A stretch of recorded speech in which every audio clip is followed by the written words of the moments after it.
Bonsoir à toutes et à tous et merci de votre fidélité à notre antenne. Démarrons l'actualité économique de ce jour avec le Nigeria où l'entreprise télécom MTN Nigeria a subi une perte après impôt de 519 milliards de naira, soit environ 314 millions de dollars US au premier semestre 2024.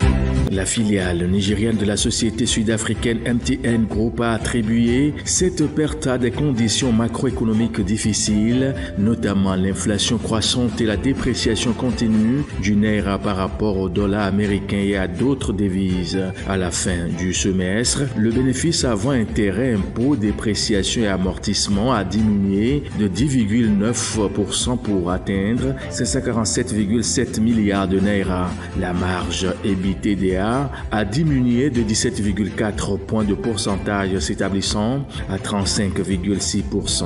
Le bénéfice après impôt corrigé des pertes nettes de change a chuté de 56%, passant à 102,3 milliards de naira. Malgré ces difficultés, la société a affiché des indicateurs opérationnels positifs. Le nombre total des abonnés a augmenté de 2,9% pour s'établir à 79,4 millions. Le nombre d'utilisateurs actifs de données est dépassé de 45,6 millions, soit une augmentation de 11,1%. Les portefeuilles actifs d'argent mobile ont augmenté de 113,9% pour atteindre 5,5 millions. Les revenus des devises ont augmenté de 32,6% pour atteindre 1528 milliards de naira. L'actualité économique, c'est aussi la Tanzanie où la Société publique du pétrole, l'Autorité nationale de régulation des engrais et le Centre national des investissements ont signé le 1er août dernier un protocole d'accord avec l'entreprise agrochimique indonésienne PT ESA Industries. Ce nouveau partenariat porte sur la réalisation d'un projet de production d'engrais à base de gaz naturel et d'urée.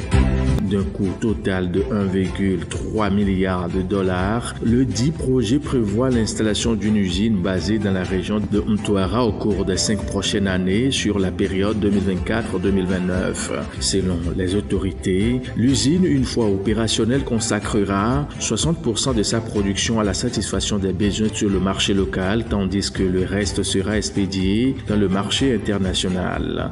D'un autre côté, le gouvernement table sur la création de plus de 4000 nouveaux emplois dans le pays avec ce nouvel investissement dans l'industrie des engrais. En Tanzanie, l'utilisation apparente d'engrais se chiffrait à plus de 584 300 tonnes en 2022, d'après les données compilées par le Centre international de développement des engrais. Direction Mali à présent pour vous dire que le gouvernement a récemment approuvé en Conseil des ministres la création de Mali Airlines SA, conformément à un plan en cours depuis quelques mois pour doter le pays d'une compagnie aérienne publique. Le projet fait partie des axes principaux de la version 2023 des directives du ministère des Transports pour améliorer la mobilité intérieure. Il constitue une énième tentative du Mali pour se doter d'un transporteur national après la cessation des activités d'Air Mali.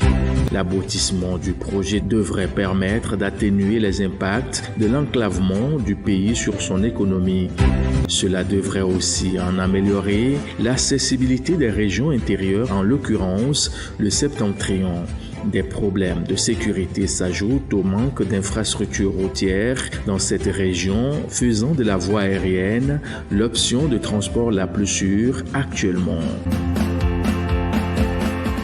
Le Conseil des gouverneurs du Fonds monétaire international, la plus haute instance décisionnelle de l'institution, a adopté une nouvelle résolution visant à ajouter un 25e siège destiné à l'Afrique subsaharienne. Cette résolution, qui augmente de fait le nombre de directeurs exécutifs au sein du conseil d'administration du FMI, fait suite à l'appel lancé par le Conseil monétaire et financier international lors des réunions annuelles de 2023 à Marrakech demandant la création d'un nouveau siège pour améliorer la représentation de l'Afrique subsaharienne et équilibrer la représentation régionale au Conseil. Elle s'inscrit dans le cadre d'un plaidoyer plus large lancé par les pays africains en vue d'améliorer leur représentativité, non seulement au sein du FMI, mais également au sein de toute organisation jouant un rôle clé dans l'architecture financière mondiale actuelle. Désormais, l'Afrique comptera 3 sièges au conseil d'administration du FMI, dont 2 réservés à l'Afrique subsaharienne. En renforçant la voix de la région dans ces instances, le FMI espère encourager une prise de décision plus équilibrée et inclusive, reflétant mieux la diversité et les dynamiques économiques mondiales. Clôturons l'actualité économique de ce 6 août 2024 par la Zambie, où le conseil d'administration du Fonds africain de développement a accordé le 17 juillet 2024 dernier à Abidjan un prêt de 13,2 millions de dollars américains pour faciliter l'accès à l'eau potable, l'assainissement et à l'hygiène à 460 000 personnes et renforcer les mesures innovantes dans les localités de Kaboué et de Boleni. Le projet va aussi renforcer la résilience des populations bénéficiaires face aux effets de changement climatique. Le projet prévoit notamment de réhabiliter la station d'épuration d'eau de Mulungushi afin de relancer la production de 37 500 mètres cubes d'eau potable par jour. Il prévoit également d'améliorer et d'étendre de plus de 70 km les conduites de transport et de distribution d'eau, de construire et d'équiper 5 forages sur les champs de captage.